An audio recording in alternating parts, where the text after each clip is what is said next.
अस्सलाम वालेकुम। Welcome to the episode 12 of PSX रोजनामा। मुझे शो में साथ आज ज्वाइन कर रहे हैं मुफीस अजीज और मोइश शहजाद। जानते हैं आज की मार्केट कैसी रही। मुझे पहले आपकी तरफ आना चाहूंगा, बताइएगा ऑडियंस की। मार्केट की ओपनिंग तो 1300 पॉइंट माइनस में हुई थी क्योंकि ऑयल की प्राइस बढ़ रही थी और पी स्टॉक्स नजर नहीं आ रही थी होती भी, तो उसका प्रेशर था मार्केट में। और ऑयल क्योंकि बढ़ रहा था तो उसका भी प्रेशर था इकोनॉमी पे, क्योंकि मंडे को मॉनेटरी पॉलिसी भी है। उसके बाद सेकंड हाफ के अंदर कोई एक्सपेक्ट नहीं कर रहा था, कोई प्रेडिक्ट नहीं कर पा रहा था कि क्या होगा सेकंड हाफ के अंदर। सबको लग रहा था हो सकता है थोड़ी और सेलिंग आए, लेकिन उसके बाद न्यूज आ गई, क्रूड ऑयल गिरने लग गया और मार्केट के अंदर अच्छी और हैवी बाइंग देखी गई हमें। सुबह जो मार्केट ने लो लगाया था सुबह फर्स्ट हाफ के अंदर, वो 2792 पॉइंट यानी कि तकरीबन 2800 पॉइंट का लगाया था हमने। जो स्टॉप लॉस दिया था 169 का, वो हिट हुआ और उसके बाद मार्केट नीचे आई 166 167 पे। बाइंग का मौका दिया मार्केट ने और फिर 170 1600 का हाई लगाया मार्केट ने। और आज जो क्लोजिंग आई है 1,70,672, जो मेरा पहला टारगेट था 1,70,500, वहां पर आके मार्केट ने क्लोजिंग दी है। अगर हम स्क्रिप्ट की बात करते हैं कौन से पॉजिटिव हुए, तो सबसे पहले तो मीजान बैंक था सबसे टॉप पर, जिसके आज पॉइंट्स ऐड हुए थे। फिर यूबीएल, ओजीडीसी, नेशनल बैंक। तो बैंकिंग सेक्टर ऑन टॉप, सबसे ज्यादा पॉइंट्स उसने ऐड किए 500 point. Oil and gas exploration ने तकरीबन 300, सीमेंट ने 200 और पावर जनरेशन के अंदर हपको ने 80 पॉइंट्स ऐड किए। तो अच्छी मार्केट थी। वॉल्यूम्स एंड टाइम में थोड़े से बेहतर हुए, लेकिन still volumes up to the mark नहीं रहे पिछले दिनों के मुकाबले, क्योंकि एंड टाइम था खाली और दिन भी छोटा होता जुम्मे वाले दिन। टाइम कम होता मार्केट का और एंड टाइम में ही मेनली हमें बाइंग देखने को मिली। तो मार्केट का सेशन आज अच्छा हुआ था।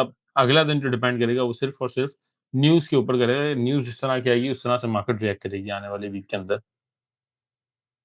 बिल्कुल ठीक है। मैं रिजल्ट्स भी आज कुछ आए हैं उन वो भी डिस्कस करूंगा आपसे, लेकिन पहले उसमें आपकी तरफ आना चाहूंगा। डायरेक्ट जो हमारा रेकोडेक का प्रोजेक्ट है गोल्डमैन का, वो भी कह रहे हैं कि थोड़ा सा मजीद डिले हो गया। तो ऐसी कौन सी कंपनीज हैं जो उसके साथ इन्वॉल्व थी और उनके फंडामेंटल्स पर कोई इफेक्ट पड़ेगा इस चीज का, काइंडली बताइएगा।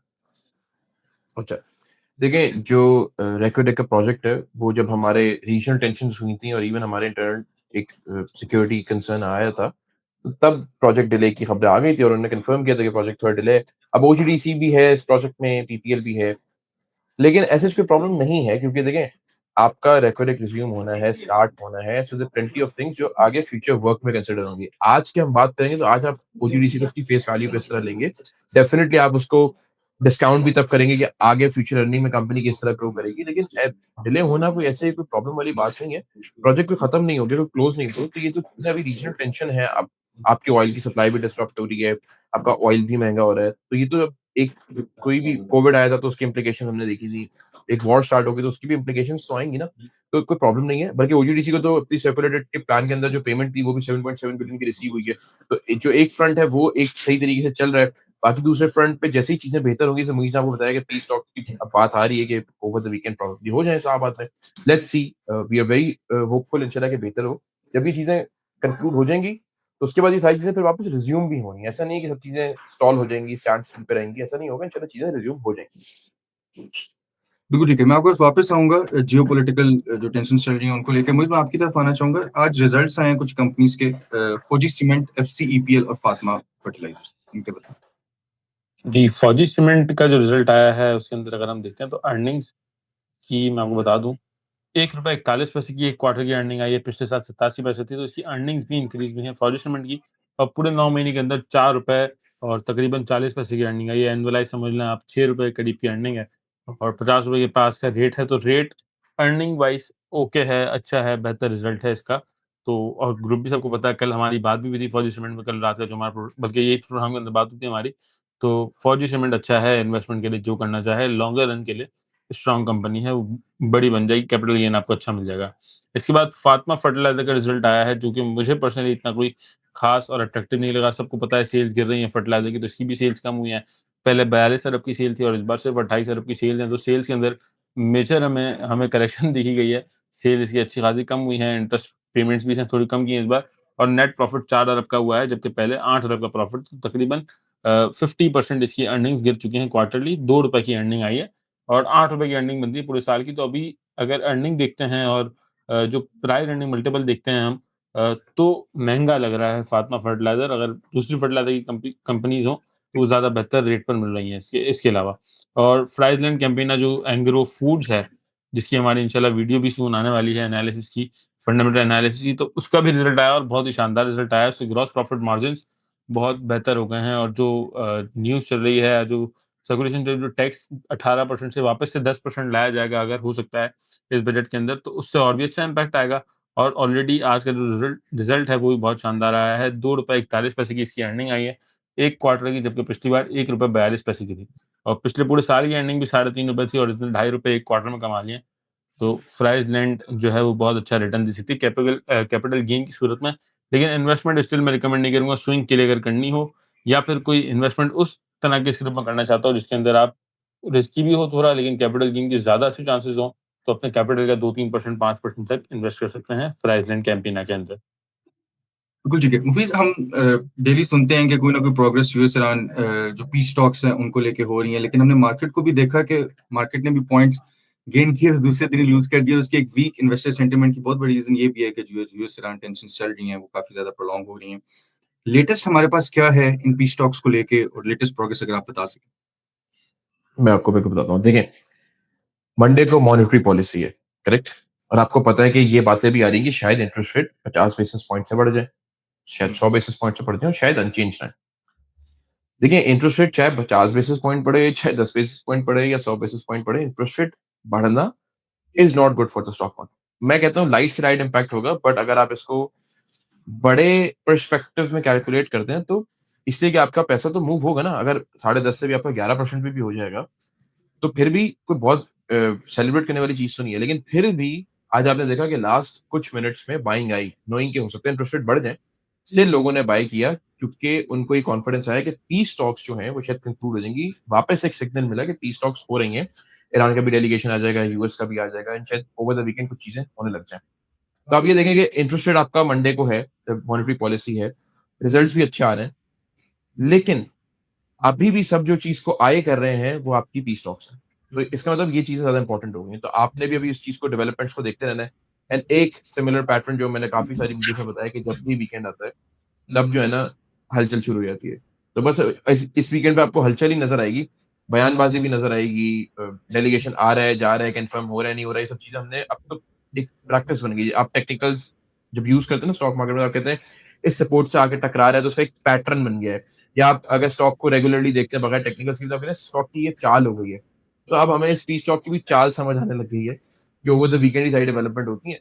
तो देखते हैं डेवलपमेंट्स पे आपने नज़र रखी है, बट अगेन लेट्स सी जिस तरह बाइंग आई है, शायद लोगों का एक कॉन्फिडेंस बाहर होने की एक सिग्नल है कि ओवर द वीकेंड चीज़ें बेहतर तरीके से कंक्लूड हो। और अगर कंक्लूड नहीं भी होती, डेफिनिटली हर चीज़ फौरन से नहीं मटेरियलाइज़ होगी, बैक एंड फोर्थ डिस्कशन चलता रहेगा। लेकिन मैं आपको बताऊँ सीज़ फायर की जो टर्म यूज़ हो रही है ना, ceasefire for the war is just like what sideways is to the market, right? तो जैसे साइडवेज में आप परेशान होते हो ना कि कब चलेगी मार्केट, ऊपर जाए, नीचे जाए, कुछ हो, कुछ खत्म हो। सिमिलरली सीज़ फायर भी जब तक मटेरियलाइज़ नहीं होता, तब तक लोग फँसे हुए हैं कि कुछ चीज़ फाइनल हो जाए। वन्स इट्स फाइनलाइज़्ड, उसके बाद आप मार्केट में एक और कॉन्फिडेंस देख सकते हैं। और उसमें टाइम भी लग सकता है, बट ये प्रोसेस चलता रहे बस। बिल्कुल ठीक है। रेस्ट वीकेंड पे जो भी अपडेट्स होंगी इंशाल्लाह हम वो पीएसएक्स हफ्तानामा के अंदर कवर भी करेंगे। मुझे मैं आपकी तरफ आना चाहूंगा, काफी ऐसे इन्वेस्टर्स भी हैं, इन्वेस्टर का काम तो होता है वैसे होल्ड करना अपने स्टॉक्स को, लेकिन कुछ ऐसे इन्वेस्टर्स हैं जिनके कुछ ऐसे स्टॉक्स हैं जो कि फंडामेंटली स्ट्रांग कंपनीज हैं, लेकिन जब वो नीचे आती हैं तो उस वक्त क्या स्ट्रैटेजी होनी चाहिए? किसी ने अगर मेपल लीफ सीमेंट 95 पे बाय किया हुआ है और वो नीचे आया हुआ है, तो उसके मुकाबले में और कंपनीज भी हैं जो अच्छे रिजल्ट्स ला रही हैं, तो क्या ऐसे इन्वेस्टर को होल्ड ऑन करना चाहिए अपने स्टॉक पे या उसको स्विचिंग स्वैपिंग करनी चाहिए अगर रेट टू रेट भी आ जाए तो? देखिए, जिस इन्वेस्टर ने मैपल लीफ सीमेंट लिया है इन्वेस्टमेंट करने के लिए, तो उसको पता है कि ग्रोथ स्टॉक है। तो इसके अंदर हमें ओवर द ईयर्स ग्रोथ देखने को मिलेगी, over the years capital gain मिलेगा। तो वो रिस्क एपेटाइट समझ के उसने इन्वेस्ट किया होगा, मेरे हिसाब से। क्योंकि जो भी हमारे पास पोर्टफोलियो बनाता है, जो भी पूछता है कि मुझे इन्वेस्टमेंट करनी है, तो मैं पहले पूछ लेता हूँ अगर आपकी रिस्क एपेटाइट है, आपको मसला नहीं है, आपको अभी ही डिविडेंड तो नहीं चाहिए, आपको अभी ही पैसा तो नहीं कमाना, तो फिर मैं उसको मैपल लीफ दिला देता हूँ या कोई इस तरह की स्टॉक जिसके अंदर एक्सपेंशन चल रही है। जैसे कि मैपल लीफ कंटिन्यूअसली एक्सपेंशन कर रहा है, इन्वेस्टमेंट्स कर रहा है, बिज़नेस बढ़ा रहा है।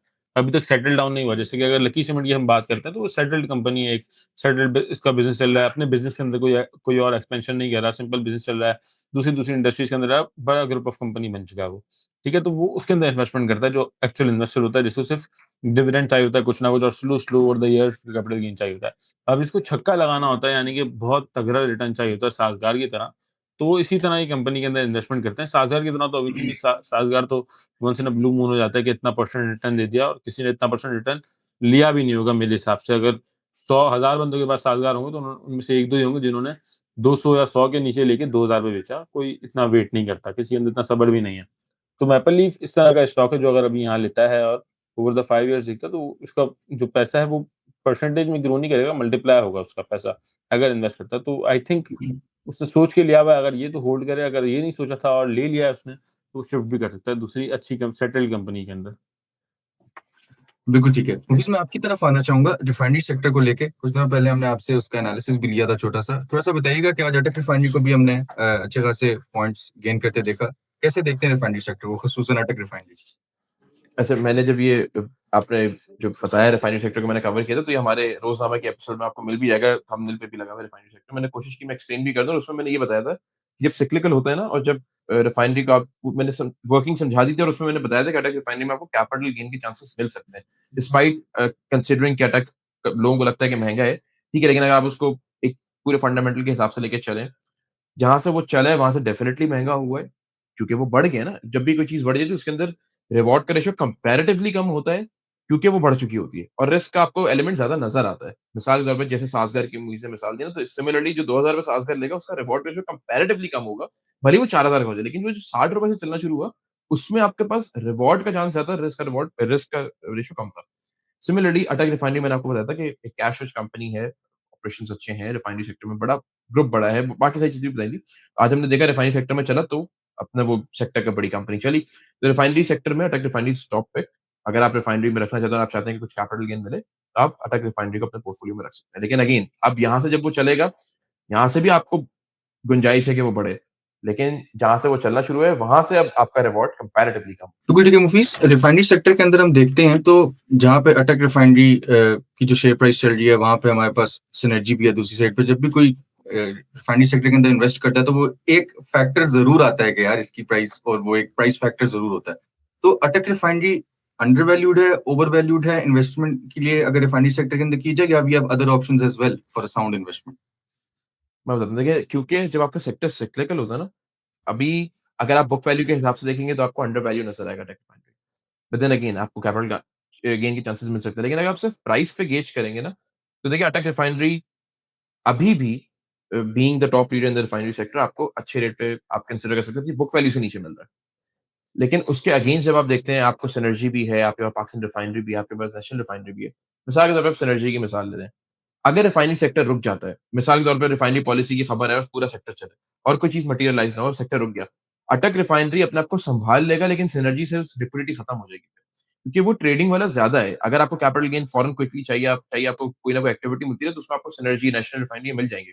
लेकिन अगर आपको चाहिए कि अगर सेक्टर फँस भी जाए, जैसे मुझे लकी सीमेंट की आपको मिसाल दी ना, सेक्टर रुक भी जाए तो आपको वो कंपनी में बहुत ज़्यादा, क्योंकि सिक्लिकल है तो बहुत ज़्यादा कोई गिरावट ना मिले और आपके पास अपसाइड का चांस हो। ये चीज़ समझना ज़रूरी है सिक्लिकल में, कि अगर आप सिक्लिकल में इन्वेस्ट करते हैं तो आप इसलिए करते हैं कि आपको कैपिटल गेन अच्छा मिल जाता है। लेकिन टॉप पिक रखने का मतलब ये होता है कि आपको इतनी ज़्यादा गिरावट फ़ील नहीं होती, क्योंकि कंपनी स्टेबल होती है, कंपनी बड़ी होती है, कंपनी अपने को सँभाल लेती है। लेकिन अगर वो कंपैरेटिवली कंपनी छोटी है और उसमें से लिक्विडिटी निकल जाए, फिर वो बहुत टाइम ले लेती है वापस चलने के लिए। तो इसलिए रिफाइनरी में अटक रिफाइनरी टॉप पिक रहता है। बिल्कुल ठीक है। ऐसी कंपनीज में इन्वेस्ट करना चाहिए कि अगर सेक्टर रुक भी जाए, इवन अगर सिक्लिकल सेक्टर हो, तो टॉप पे के अंदर आप इन्वेस्ट करेंगे तो एक अच्छे कैपिटल गेन के चांसेस होते हैं along with the dividend. Thank you so much for joining the show. ये था आज का PS6 रोजनामा। उम्मीद है आपको पसंद आया होगा। कोई भी आपका सवाल हो कमेंट्स में जरूर ड्रॉप कीजिएगा, अपनी ऑडियंस से जरूर पूछेंगे। इंशाल्लाह आपसे मुलाकात होगी PS6 हफ्तानामा में इतवार वाले दिन। तब तक के लिए मुझे और मेरी टीम को इजाजत दीजिए। अल्लाह हाफिज।